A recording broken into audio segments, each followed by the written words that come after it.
Salad সাজাচ্ছি। জোরে বল। Salad সাজাচ্ছি।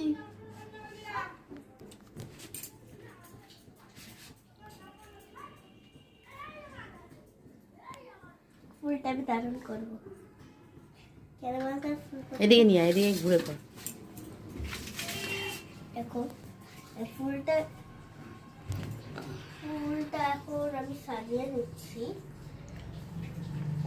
Tomato নেই, ওই ইয়ে দে, ফাঁকা ফাঁকা করে দে একটু, মাঝখানে একটা করে শসা দিয়ে দিবি, ফাঁকা ফাঁকা কর টমেটোটা।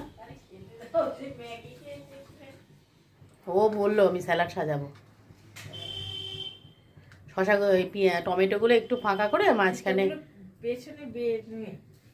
ওইটাই পেছনে, ওটা সামনে দিয়ে দিবি। হ্যাঁ, মাঝখানে একটা করে শসা দিয়ে দাও টমেটোর মাঝখানে।